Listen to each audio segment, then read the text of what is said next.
दुनिया में देखी होगी कि दुनिया में ज्यादातर एड्स जो है पाकिस्तान, एशिया और दूसरे बहुत सारे मुल्क हैं जहां पर ये बीमारी ज्यादा स्प्रेड तेजी से फैल रही है। अमेरिका में भी ये बीमारी बहुत है, पर वहां पर अभी उन्होंने कंट्रोल किया हुआ है। ठीक है, तो सबसे पहले बात करते हैं कि एड्स है क्या चीज।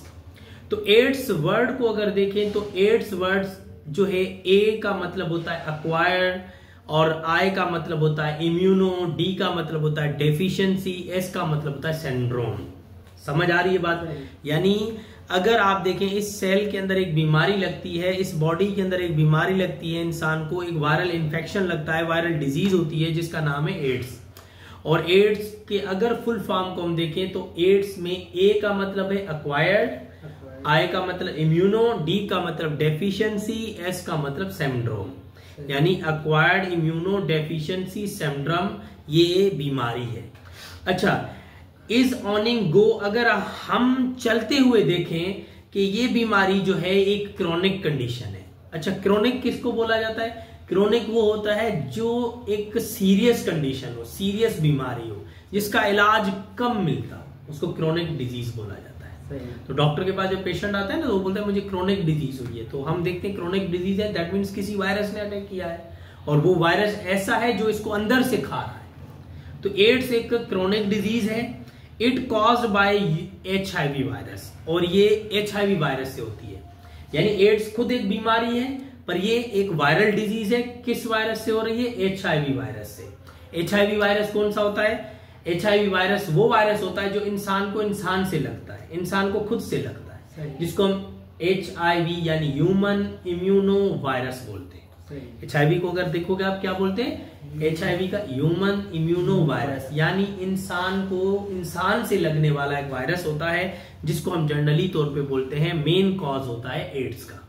अगर एड्स आपसे पूछे किस डिजीज का नाम है, तो आप बोलो एड्स एक वायरल डिजीज है जो हमें HIV वायरस से लगती है। ठीक है, अब ये साबित हो गया कि ये वायरल डिजीज है, वायरल इंफेक्शन है। क्लियर है? अब ये फैलता कैसे है, इसके कॉजेज क्या है? Spread and causes of AIDS. अगर हम इसके कॉजेज देखें, इसका फैलाव है सेल के अंदर, बॉडी के अंदर, ह्यूमन बॉडी के अंदर इसका कैसे फैलाव है, तो सबसे पहले हम बात करेंगे सेक्सुअल कांटेक्ट। यानी ये बीमारी सबसे पहले सेक्सुअल कांटेक्ट से होती है।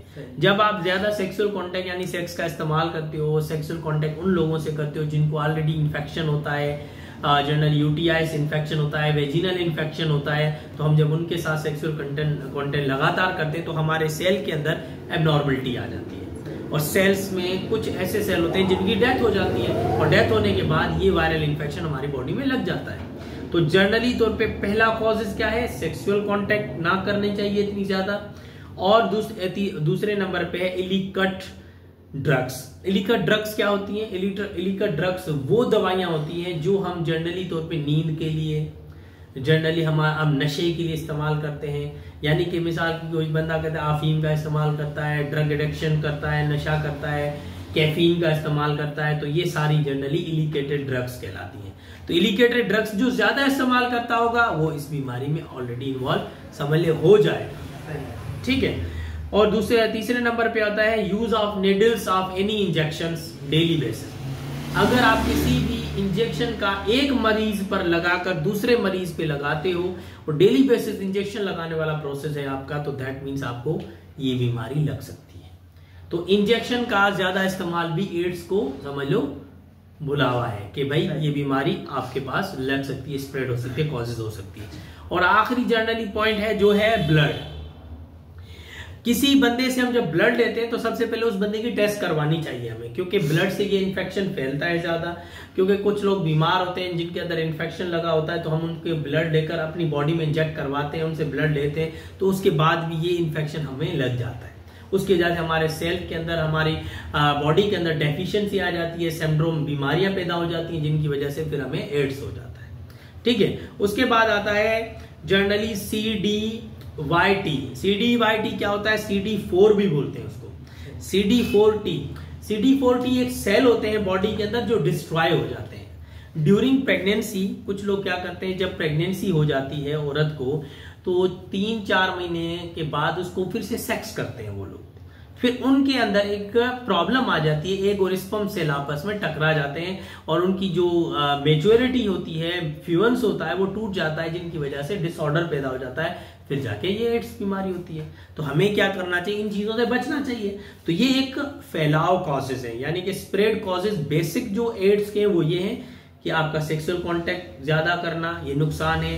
इलीगेटेड ड्रग्स इसका मेन कॉजेज है। यूज ऑफ निडल्स इसका मेन कॉजेज है। ब्लड का अगर देखें, ब्लड के जरिए भी ये तेजी से फैलता है। और CD40 यानी कि CD40 एक सेल होते हैं बॉडी के अंदर जो अल्लाह ने हमें दिए हैं generally maturation of fertilization and new baby bonds के लिए, जिनका हम गलत यूज करते हैं और गलत यूज करने के बाद वो जनरली बीमारी हमें लग जाती है।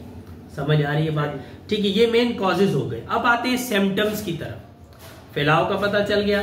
अब इस बीमारी के अगर सिम्टम्स देखें तो सबसे पहले जब ये एड्स किसी बंदे को लगती है उसको हर टाइम फीवर रहेगा, एवरी टाइम। कभी फीवर खत्म होगा फिर फीवर शुरू, मतलब कि हर टाइम फीवर हो और दवाई से भी वो फीवर ना उतरे और कम ना हो, दैट मीन समझ जाओ द फर्स्ट सिम्टम्स ऑफ इसको एड्स तो नहीं। उसके सिम्टम्स चेक करवाओ। उसके बाद हेडेक, उसके सर में दर्द रहेगा। सेकंड सिम्टम्स क्या नजर आएगा उसके अंदर? सर में दर्द रहेगा। वो बार बार बुखार की वजह से बोलेगा यार मुझे सर में चक्कर आ रहे हैं, दर्द हो रहा है। हम बोलते हैं बीपी का मसला ये वगैरह, हम चेक करते रहेंगे, पर उसको कोई ऐसा इशू होगा ही नहीं।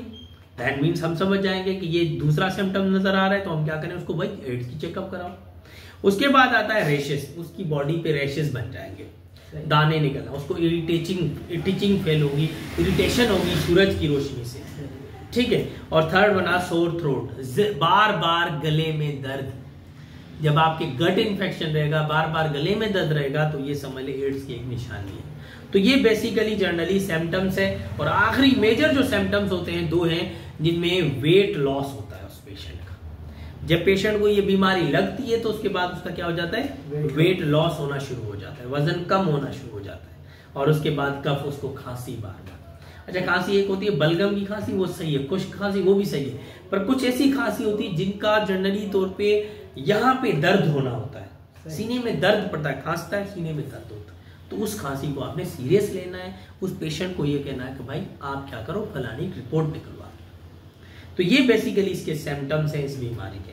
अब आते हैं इसकी ट्रीटमेंट की तरफ कि पाकिस्तान में, दुनिया में इसका ट्रीटमेंट किस तरीके से किया जा रहा है। देखिए, सबसे पहले आजकल इसका ट्रीटमेंट है वो अमेरिका में, पाकिस्तानी मुल्कों में भी, मतलब एशिया के कंट्री में कुछ में करवाया जा रहा है, जिसको हम ART मेडिकेशन बोलते हैं, ART ट्रीटमेंट बोलते हैं। इसका जो ट्रीटमेंट है उसका नाम क्या है, ART। अब ART क्या है? ART क्या होता है, आपकी एक रेडियोथेरेपी होती है, एक अल्ट्रावायलेट रेजेस होते हैं जो इन्फेक्शन को खत्म करने के लिए आजकल डॉक्टर यूज कर रहे हैं। जिस तरीके से कीमोथेरेपी की जाती है कैंसर को खत्म करने के लिए, इस तरीके के लिए भी पाकिस्तान में इसका थोड़ा इलाज आया है। और ये क्या करते हैं, दूसरे नंबर पे इलाज है इसका HIV रिड्यूस। दूसरे नंबर पे क्या है इसका, HIV रिड्यूस करना है। HIV रिड्यूस कैसे होगा, जब किसी बंदे को यह पता चले कि मेरे अंदर एड्स ने जन्म लिया, एड्स बीमारी हुई है, चाहे औरत हो चाहे मर्द हो, तो उनको घर में क्या करना चाहिए, जब ड्यूरिंग सेक्स, जब वो सेक्स करें तो कॉन्डम का इस्तेमाल करें। पर वो कॉन्डम वो जिसमें जनरली टचअप और जनरली कुछ ऐसी चीजें मौजूद हो। अब लोकल साथी वगैरह यूज करेंगे प्रोडक्शन तो ये ज्यादा फैलेगा, तो वो यूज करना है जिसमें आपका HIV रिड्यूस हो। HIV रिड्यूस करने के लिए सेक्सुअल कॉन्टेक्शन करने के टाइम में आपने कॉन्डम का इस्तेमाल करना है। और दूसरा होता है ARVS ड्रग्स। आखिरी जो मेन इलाज है ARVS ड्रग्स होता है, जो दुनिया में महंगा इलाज होता है। ARVS एक दवाइयां होती हैं जिनको जनरली तौर पे हम यूज करते हैं और वो HSDP को खत्म करती है। समझ आ रही बात? ARVS दवाइयां यूज करेंगे। और सबसे ज्यादा जो इस बीमारी को कंट्रोल करने वाला तरीका है या उसको फैलाव को रोकने वाला तरीका है, वो हमें जनरली ARVS करवाएगा। ARVS हम जब मेडिकेशन ड्रग्स लेंगे वो हमें क्या करेंगे, इससे थोड़ा बहुत रिलीफ और फायदा देंगे। अच्छा, आखिरी एक और कारण है जिनकी वजह से औरत में ये एड्स बीमारी होती है।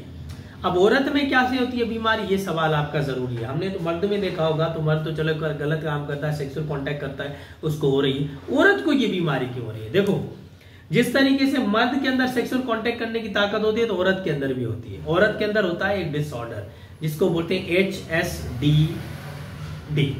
HSDD, यानी कि क्या होता है, हाइपो H का मतलब होता है हाइपो एक्टिव, D का मतलब होता है जनरली डिजायर और डी दूसरी का मतलब होता है क्या, डिसऑर्डर। यानी आपकी जब हाइपो एक्टिविटी सेक्सुअल में कोई डिसऑर्डर आ जाए जिसकी वजह से ये बीमारी औरत में लगती है। क्यों? औरत हमेशा क्या करती है, सबसे पहले चाहती है मैं अपनी रिक्वायरमेंट पूरी करूं। क्योंकि कभी कभी ये अक्सर औरतों की ये सोच होती है कि हाँ मर्द को जैसे सेक्स पता होता है औरत को भी होता है, बिल्कुल होता है, पर औरत क्या कहती है कि फर्स्ट ऑफ ऑल कहती है कि मैं अपनी सेक्स की कंडीशन पूरी करूं।